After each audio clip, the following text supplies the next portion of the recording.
Good evening, everybody. It's Wednesday night. That's Halacha and Tanya. So last 2 weeks, we started talking about issues of medicine, Halacha and medicine, just general rules.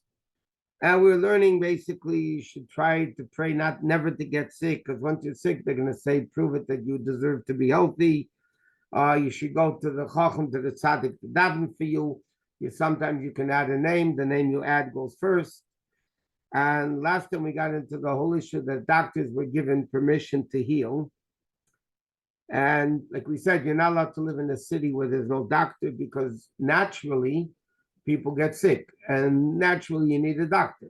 So therefore you're not allowed to live in a city where there is no doctor, because terrible things will happen. And he says like this: if somebody is sick, I know Jews, especially the older generation Jews from Europe, never like doctors, b'chlal. But it says in Halacha that if you don't call a doctor when you need a doctor, then you're getting two things wrong. Number one, you're not allowed to rely on a miracle. Like we said, naturally a person gets sick. And not believing in a doctor means you're relying on miracles that Hashem will heal you. Secondly, it shows that you're a big shot, I have such great merits. Hashem is definitely going to take care of me. We learned that you have to call the better doctor. We learned that in the story with Rabbi Yosef, if he's not religious, you anyway take the better doctor and so on. Okay, now there's an interesting question, which again, all these questions that come up have to be decided on a case-to-case basis, because there's a lot of details involved in the same case. But this is a case that comes up that poskim talk about, the codifiers talk about. What happens if somebody's very sick and the doctors say like this: if you don't do surgery, you might live 2-3 months. If you do surgery, now there's a chance you'll die on the operating table. But if the surgery is successful, you'll live much longer. So now the question, obviously you have to know all the odds involved. But technically speaking, if somebody is sick and if they do a procedure, they might die right away or very soon afterwards. Without the procedure, they'll die in 2 or 3 months. But if the procedure is successful, then they'll be able to live much longer, for years, let's say. So Halacha talks about this. And again, every case is different, because you have to know the odds of each case and what doctors say, and you have to speak to a number of doctors in the case. But in those cases, many times Halacha will say you do the procedure, even though it's risky, because you might be able to live much longer afterwards. So there is such a concept in Halacha of risking something, putting yourself in a risky situation, but by doing that, you'll be able to be much better afterwards. And from here, this din, they want to prove another interesting din. If somebody allowed to put themselves in danger for making a living, like nowadays, it's not the same relevance like it was in the olden days. In the olden days, business people had to travel. Okay, they traveled by foot through wood. We mentioned this: forests, woods. It's a dangerous situation. Is a person allowed to put himself in risk in order to make a living? And they say that you could, because that aspect of it is very important. Okay, now what happens if a doctor, let me explain the difference between Yom Kippur. On Yom Kippur, it says the din, if a doctor says, the patient says, I need to eat. A religious Jew, I'm sick, I need to eat. And the doctor says, no, you don't. You don't necessarily have to eat. You can live without it. So the din is you listen to the patient. Why? As it says, the expression, a person knows himself better than anybody else. We're not talking about a person looking excuses to eat on Yom Kippur. We're talking about a very religious person that doesn't want to eat on Yom Kippur, but he feels so sick. He says, I need to eat. And the doctors say, no, you don't. So the halacha is, Shulchan Aruch says, you force the person to eat because he knows better than everybody else. What happens, though, in regular medicinal things, the patient says, I want this medicine for my illness. And the doctor says, no, you need another medication for your illness. Then you listen to the doctor. According to halacha, you listen to a doctor. But halacha says, this is very, very practical cases. You never rely, I'm talking about serious things. You don't rely on the opinion of one doctor. You get a number of opinions. This is the Shulchan Aruch. In Hilchos Yom Kippur, it talks about it. In other places, in Shulchan Aruch, it talks about it. What happens? One doctor says you do surgery. Another doctor says you don't do surgery. What does halacha say you do? You ask a third person, a third doctor. And you go by the majority of opinions. Now, everything has to be taken into consideration. There's a doctor who might be a better doctor than the others, and he disagrees with all the others. So that doesn't mean you listen to the others because two doctors say do it. If the doctor that's a more expert of a doctor says don't. Again, we're just saying generalizations. Not every case is judged individually. But halacha says you ask the opinions, especially if it's correct questions about surgery or things like that. You have to get a number of opinions of doctors that say agree and say the same thing. You can't rely to do surgery based on the opinion of one doctor. And some people say that what happens if it's a medical group? Sometimes some authorities say the medical group might be counted as one opinion because they're all together. It's like one opinion. So then sometimes you'd have to get a different opinion. Many times the Rebbe would advise people to speak to a Reifa Yedid. A Reifa Yedid means a doctor who's a friend. The doctor is a friend of the family. Because then you're not just another number. You're just not another number, but you're actually, he cares about you more than other doctors would. But again, everything has to be taken into consideration about the doctors. Now, a doctor is not allowed to practice unless if he's an expert. Now, today's codifier is right that because we have medical, pre-med, med, all that residency, everything today. So halachically, all doctors today are considered experts in their field. But it's always good, halachically, and definitely the Rebbe held of this, that you should try to get another opinion, a second opinion. We also learned when we're learning the laws of honoring parents, and this is, by the way, in the ethics of medical ethics also, that you don't, children should not treat their own parents because they're too subjective. They're not objective in treating them. Unless if the parent, father or mother, dafka want the child to take care of them, then it's not a problem. Another interesting thing is, and again, we're talking halacha now, not what people just prefer. Halachically, the Rebbe has a letter about this, that in our circles, we're not particular that a woman should only go to a man doctor and vice versa. If a sick person is a doctor himself, does he count as one opinion? And not really, because he's biased. He's not, he can't look at his illness objectively. Even doctors, when they get sick, they go to a different doctor.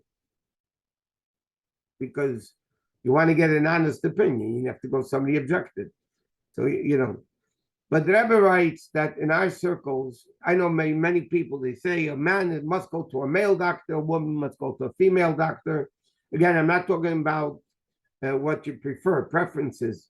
Halachically, a man can go to a woman doctor, a woman could go to a male doctor. There's no issue with it whatsoever. Halachically, it's fine because they're doing it professionally. It's not what's called that a chiba way of romance or love. They do it as a profession. But there are issues, by the way. Many people are unaware of this, and even lately in the medical field, they're aware of this also. A woman could go to a male doctor, or a man could go to a female doctor. But if they're in a room alone, it could be a shaila of yichud. You could have a man and a woman being alone in a room.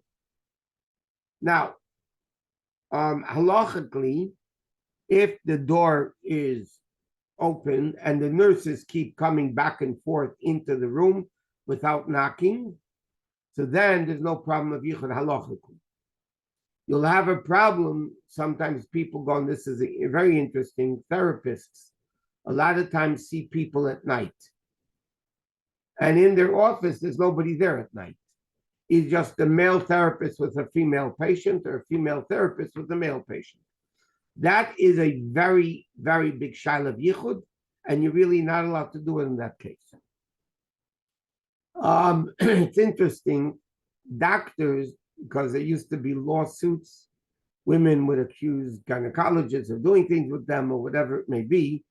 So a lot of doctors, when they check a woman, especially OBGYN, they will have a nurse come into the room with them just to, so to speak, to testify that he didn't do anything wrong, because people like to sue, people will make up stories.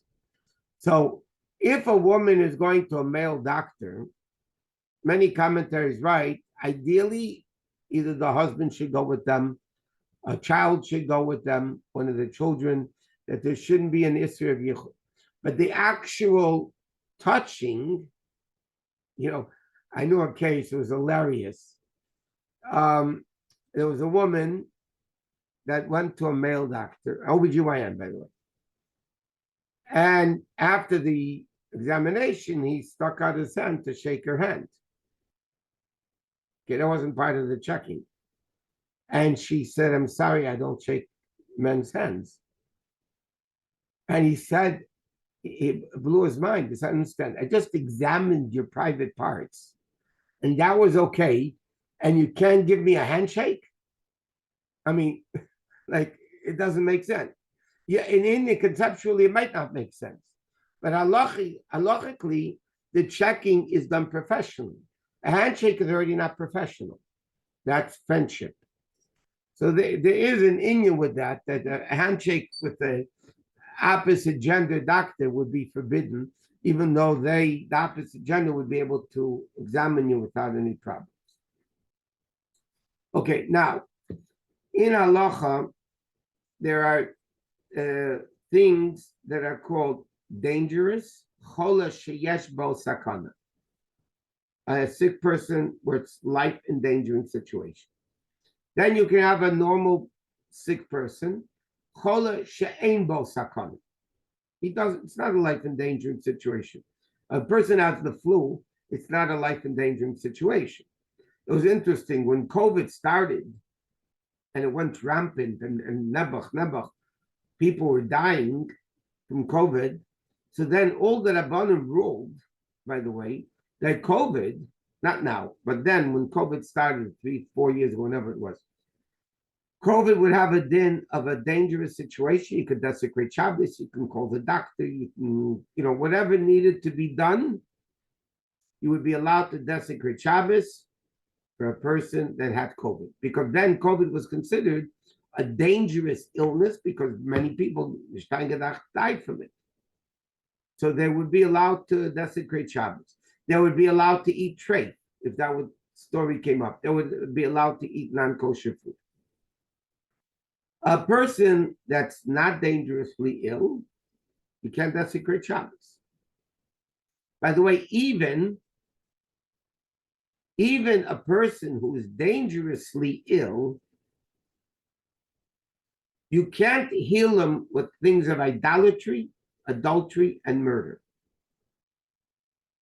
The three cardinal sins that you have to give up your life for. The classic example that the Gemara says, and the Rambam and other people bring it down, there was a man that fell in love with a woman, and he said if he's not intimate with her, he's going to die. But it was a married woman. And he said, I'm going to die.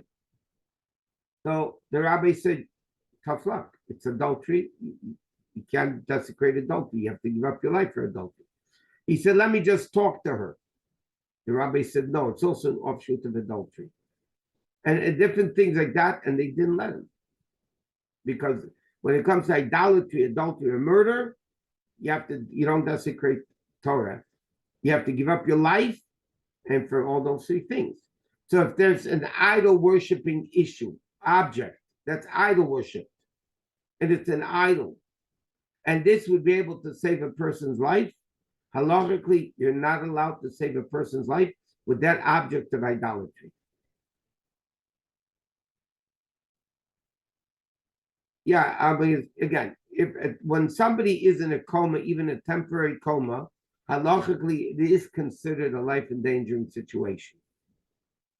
But let me explain something in about medical things with desecration of Shabbos and things like that. It's very important and very practical.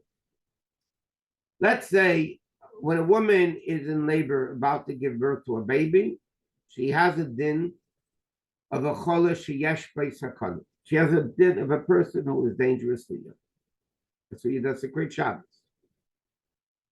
Now, the din is, even though you're allowed to desecrate Shabbos for a life-endangering situation, but if there's a way that doesn't jeopardize the health of the patient, and you can minimize the desecration of Shabbos, then you try to do that. Because it's not jeopardizing the health. If it's going to jeopardize the health, it's a mitzvah to desecrate Shabbos, and Shulchan Aruch says the greatest person in the place is supposed to be the one to desecrate Shabbos. The greatest tzaddik in the place is supposed to be the one to go desecrate Shabbos to show that the Jewish life is so important, you even desecrate Shabbos. Okay, so but nevertheless, if it could be avoided, then why do you have to desecrate Shabbos in a biblical way if you can only desecrate Shabbos in a rabbinic way? Again, if it doesn't jeopardize. I'll give you a number of examples. A lady, the only reason a person should be in a hospital is to have children. That's it. No other person should be in a hospital. So now you have a lady has to go into the hospital. Okay, she's in labor, she needs to. Now she has to sign papers. Okay? So in New York or in different places, the doctors and the nurses know that religious Jews don't sign it on Shabbat, they sign it afterwards. But let's say you go to a hospital and you need to sign your name. Otherwise, they're not going to let you in, or whatever it may be. So halachically, are you allowed to sign your name? Yeah. Are you writing on Shabbos? But you're saving a life. It's not even an issue.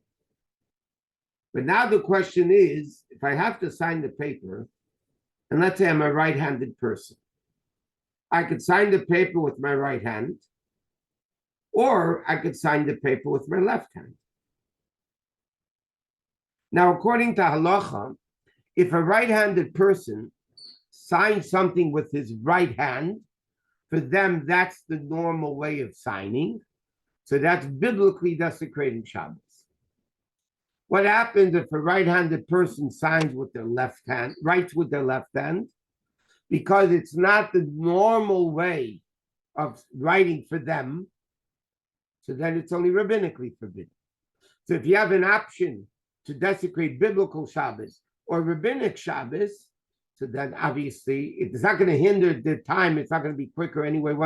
You'll sign with the other hand. If you're a left-handed person, then you sign with your right hand. What do you gain by that? You're desecrating Shabbos less. If somebody has to go to the hospital, and they have two options. I'm not talking places they get called There's no taxis and there's no Ubers. They live in who knows where. There's no taxis, no Ubers. How do you get to the hospital? Or, God forbid, something happens on Shabbos, you have to go to the emergency room.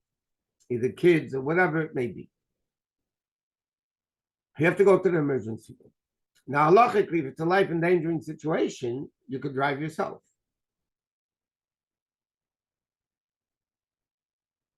Somebody has a seizure at the Shabbos table, you call Hatzalah 911. It's considered a life-endangering situation. It might be epilepsy, but we don't know. And even if a doubt, you desecrate Shabbos for medicinal purposes. Even if it's a million doubts, you still desecrate Shabbos to save a life. So now, let's say a person has to go to the hospital on Shabbos. And you have two options. You could drive yourself, or your husband could drive you, say if you're going to have a baby. Or you can go with an Uber or a taxi, which majority of them are not Jewish. Okay. What's the difference halachically? And when you understand the reason, the din then makes sense.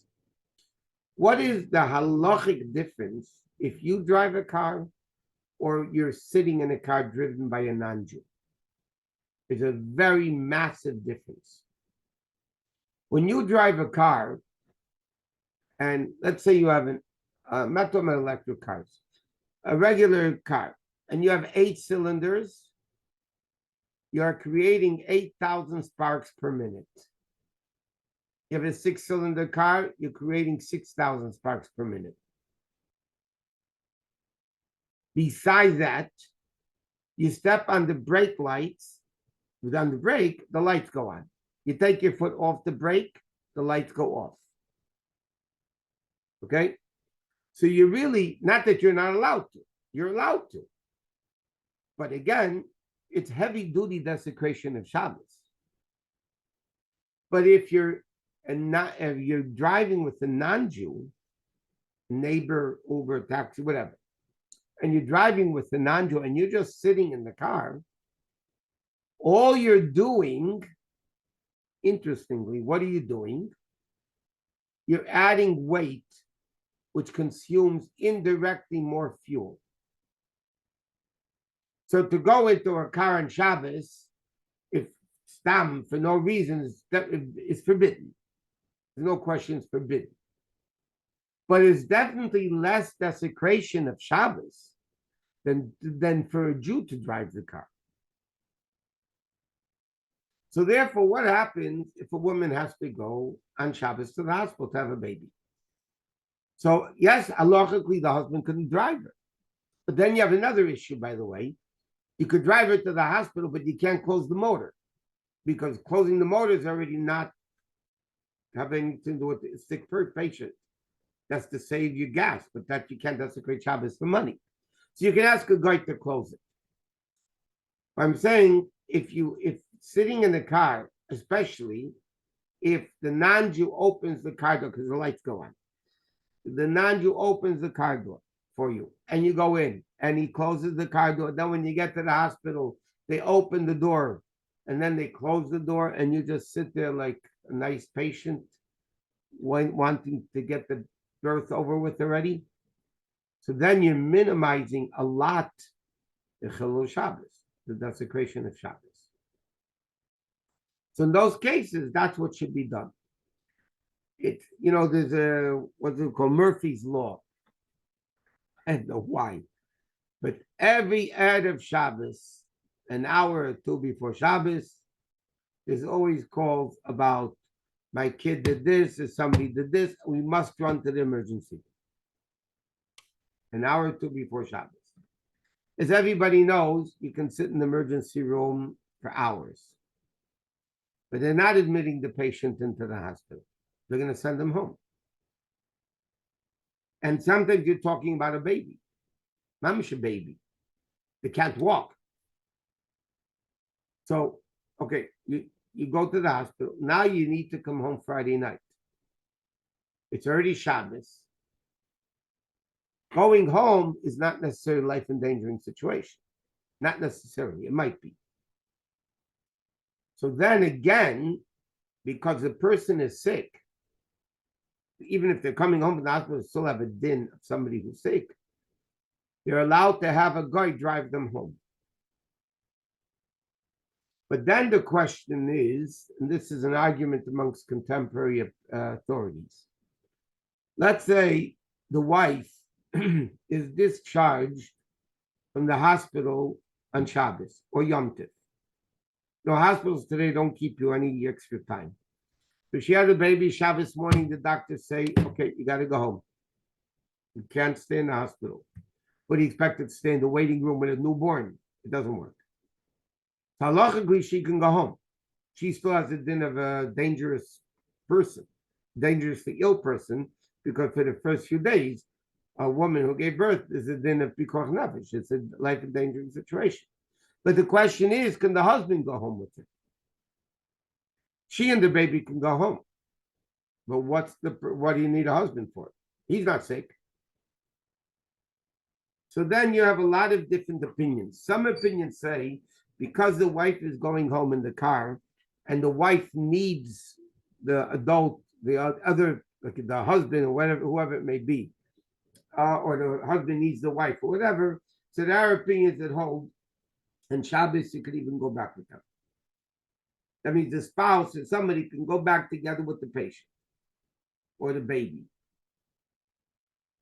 Yom Tov for sure is much less of a problem, because Yom Tov, all you're doing is not making a new fire, you're just extending fire. You're causing more fuel to be consumed on Yom Tov. That's not an issue.